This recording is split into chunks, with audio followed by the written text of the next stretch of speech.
우리 유초등부의 유치부 박수. 네, 우리 함께 하나님께 영광의 박수 올려드릴까요? 네, 감사합니다. 네, 고맙습니다. 네, 오늘은 우리 주님의 부활을 기념하는 부활 주일로 저희들이 예배를 드립니다.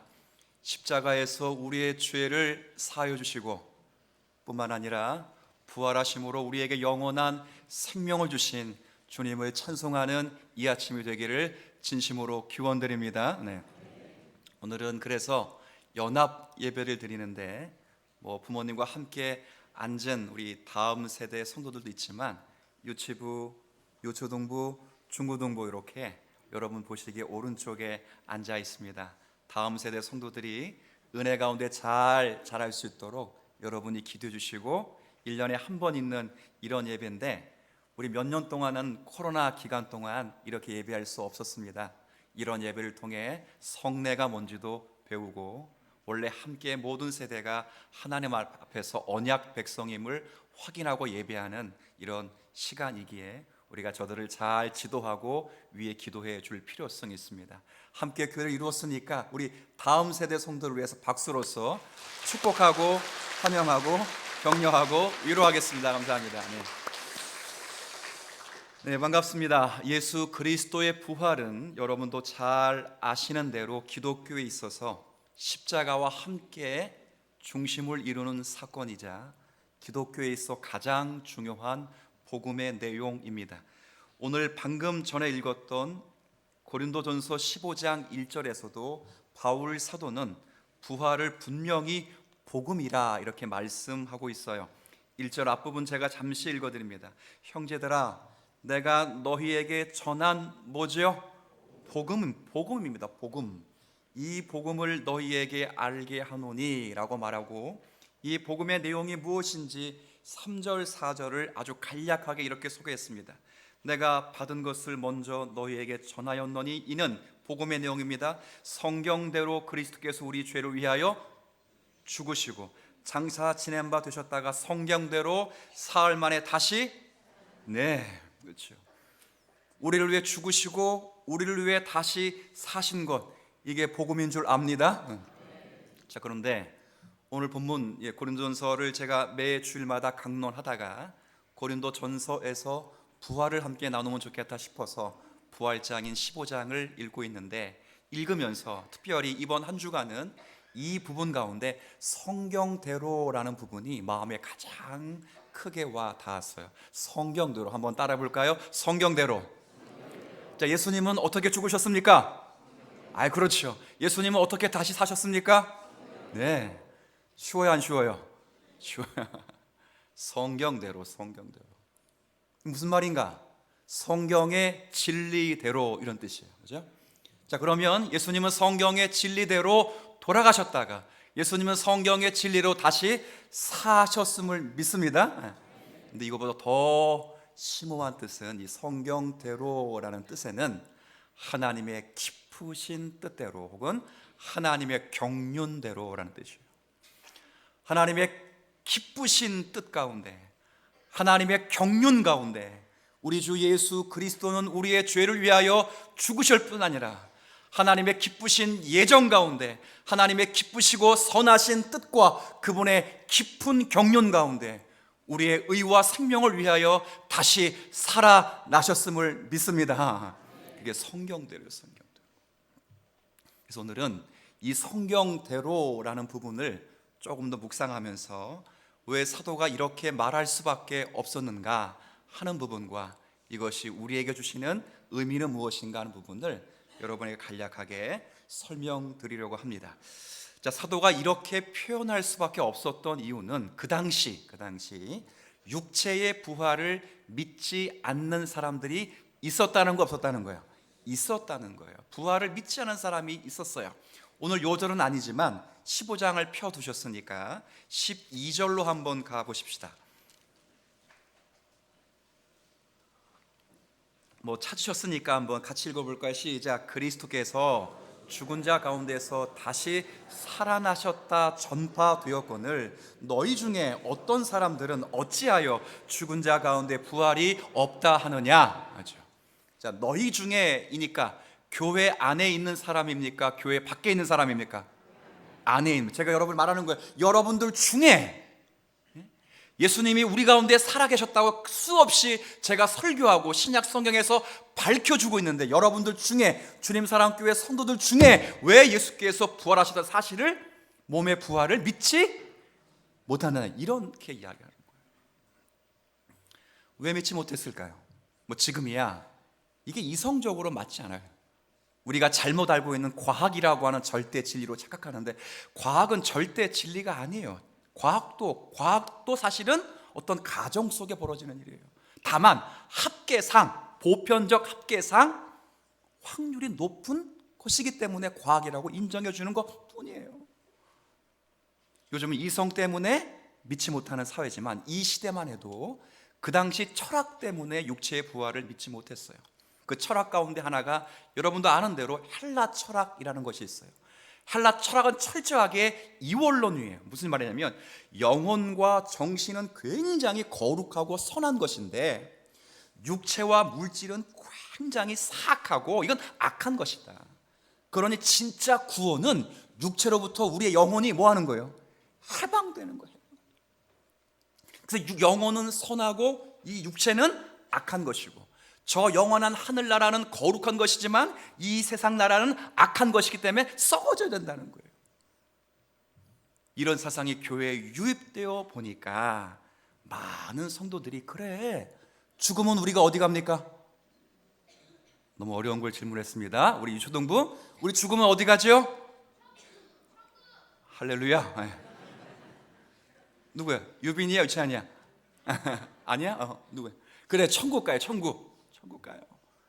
천국 가면 되지.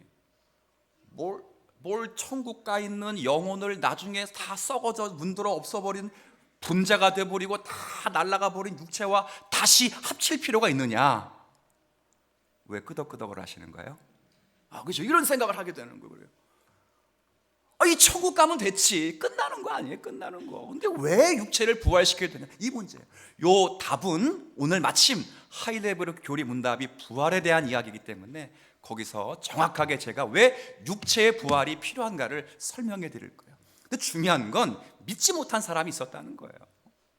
그때 바울이 뭐라고 대답하는지 한번 13절 같이 읽습니다. 시작. 만일 죽은 자의 부활이 없으면 그리스도도 다시 살아나지? 자, 묻습니다.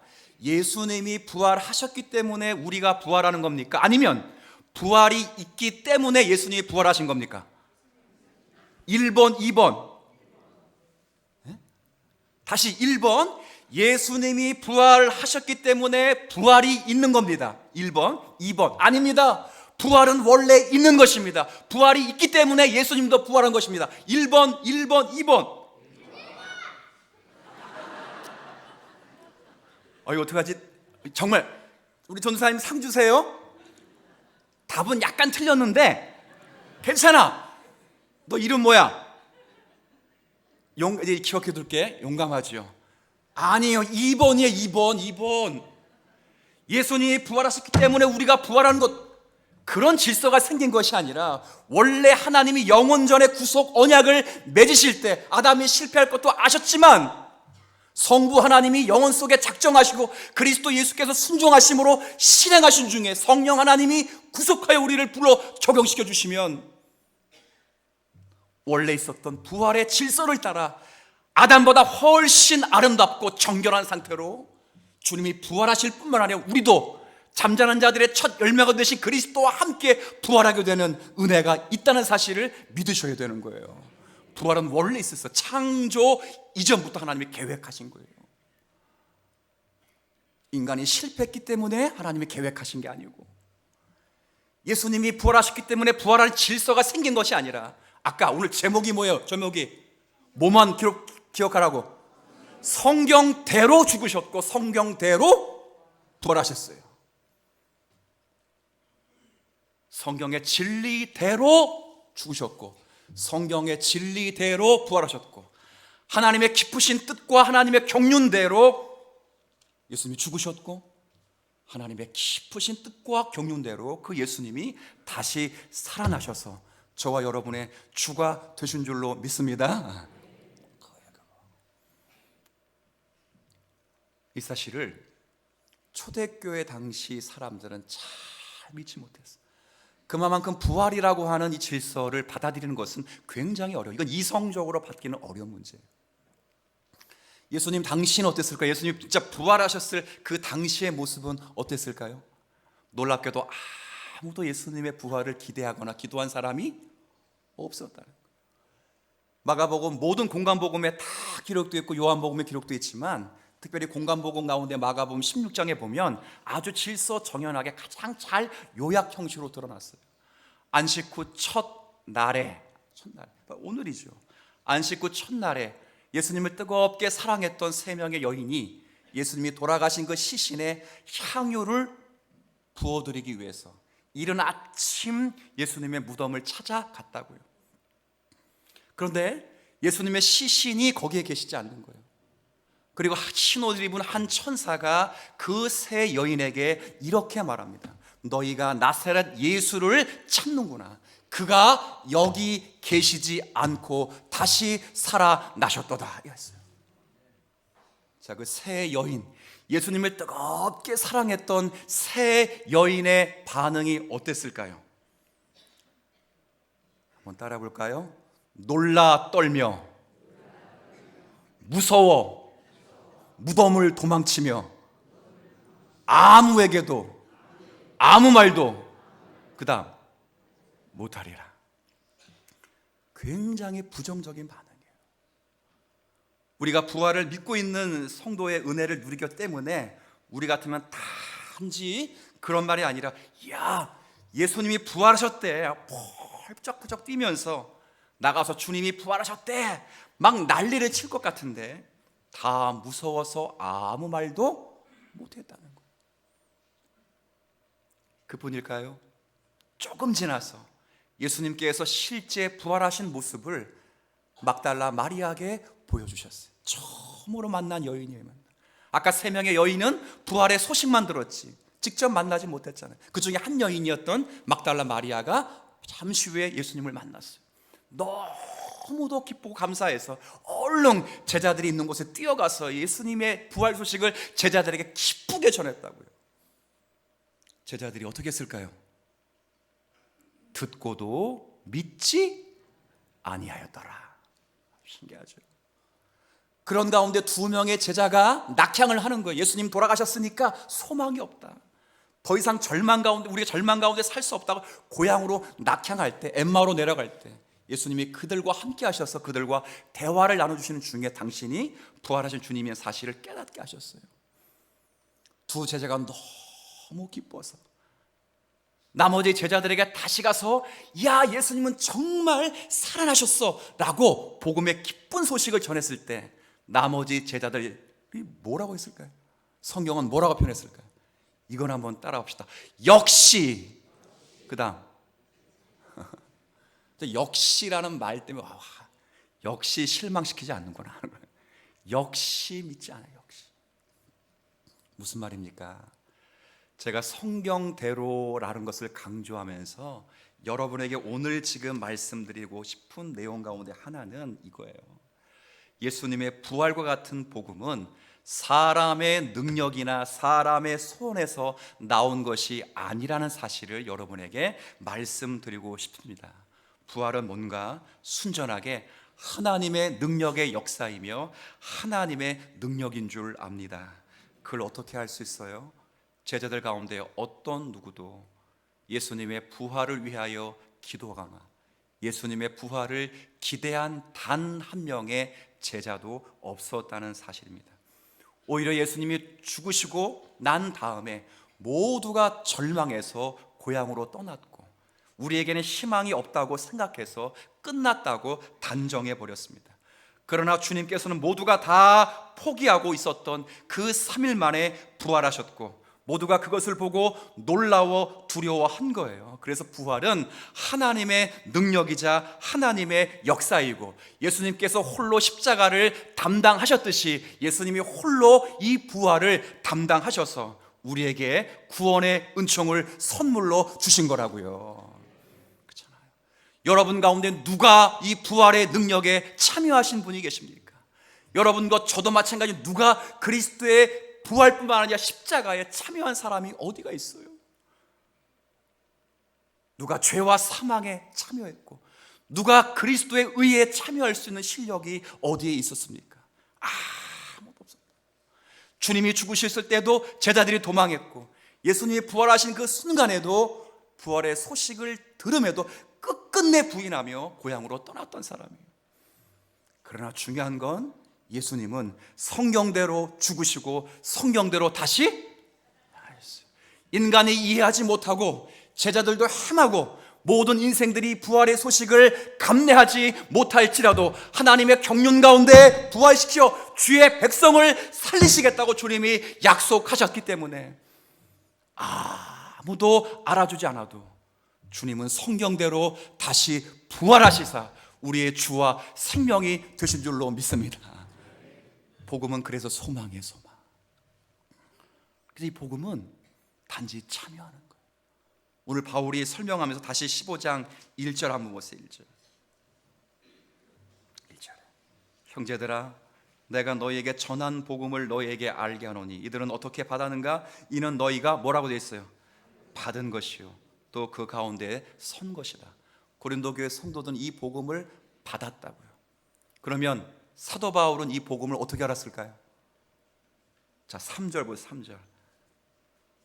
내가 사도 바울은 뭐 했다고요? 받았어요. 사도 바울도 뭐 했어요? 받은 거예요, 받은 거. 그렇죠? 사도 바울이 연구해서 만든 연구적 결과물이 아니고 여러 학자들이 모여서 회의해서 만든 결과물도 아니에요. 묵상하고 또한 어떤 사상을 주입시키기 위하여 명상을 통해 깨달은 어떤 것도 아니란 말이에요. 이 복음은 하나님께서 죄인들에게 주시기 위하여 만드신 구원의 선물이고 십자가도 그렇고 부활도 그렇고 하나님의 구원의 경륜대로 베푸신 하나님의 은혜인 줄 압니다. 그러니 우리가 이 은혜를 찬미하지 않을 수 없는 거예요. 왜? 우리가 만든 게 아니에요. 기대한 것도 아니에요. 기도한 것도 아니에요. 연구한 것도 아니에요. 성경대로 하나님이 만드셨다. 우리의 구원이 그런 거예요. 가끔 살다 보면 착각을 많이 하죠. 그래도 내가 쓸모 있어서 주님이 나를 구원하시지 않았겠느냐. 그리고 내가 더 열심히 하나님을 섬길 수 있을 것 같으니까 나를 사랑하셔서 주님이 구원하신 게 아니겠느냐. 아니라니까요. 저 훌륭한 집사님, 권사님 보니까 하나님 그래도 그렇지 저렇게 훌륭한 점을 하나님이 인정하셨기 때문에 하나님이 저를 구원하신 것이 아니시겠느냐. 그렇지 않은 거예요. 우리의 모든 구원은 하나님께서 우리에게 마련해 놓으신 하나님의 풍성한 선물이라는 사실 때문에 감사할 수 있게 되는 거예요. 왜요? 하나님은 영원하신 분이시기 때문에 그 선물을 주신 분이 영원하시면 선물의 내용도 영원하기 때문에 그렇습니다. 그렇죠? 하나님이 영원하시면 주신 분이 영원하시면 주신 구원의 내용도 영원한 거예요. 여러분이 잘 믿든 죄송합니다 못 믿든 여러분이 죽도록 충성하든 충성하지 못하든 우리가 구원에 우리의 힘으로 참가한 것이 아니라 노력해서 얻은 것이 아니라 성경대로 주님이 만들어 주신 것이라면 우리의 부족함을 넘어 주님이 그 구원을 완성해 주실 것이라는 사실이 얼마나 우리에게 감사한 사실인지 몰라요.